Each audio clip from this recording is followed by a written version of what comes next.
नमस्ते, प्रणाम, जय श्री राम जी, राधे राधे। आप सबकी स्वागत करती हूँ मेरी प्यारी बहनी, सखियों, सहेलियों, दीदी माताएं को अपने यूट्यूब चैनल में। तो आज मैं बहुत ही प्यारा सोहर गीत लेकर आई हूँ, चच्चा बच्चा। तो आप लोग बने रहिएगा हमारे इस गीत को सुनने के लिए। अच्छा लगेगा तो छोटा सा प्यारा सा कमेंट करिएगा और ढेर सारा प्यार दीजिएगा, सपोर्ट करिएगा।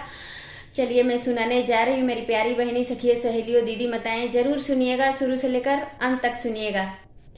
छमा छमा नाचे ललन की बुआ, ललन की बुआ, भैया के घर में भतीजा हुआ, भैया के घर में भतीजा हुआ।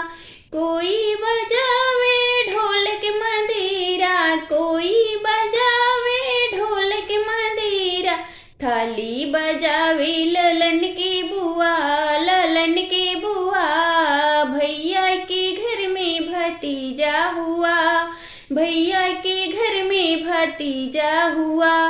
छमा छमा नाचे ललन की बुआ, ललन की बुआ, भैया के घर में भतीजा हुआ, भैया के घर में भतीजा हुआ।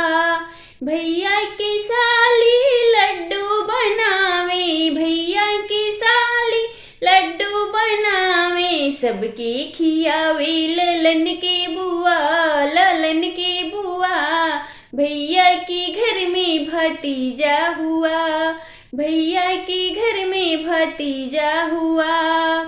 छमा छमा नाचे ललन की बुआ, ललन की बुआ, भैया के घर में भतीजा हुआ, भैया के घर में भतीजा हुआ।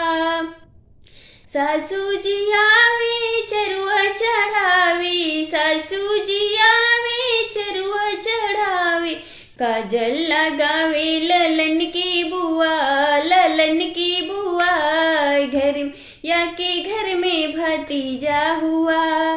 काजल लगावे ललन की बुआ, ललन की बुआ, भैया के घर में भतीजा हुआ। छमा छमा नाचे ललन की बुआ, ललन की बुआ, भैया के घर में भतीजा हुआ, भैया के घर में भतीजा हुआ।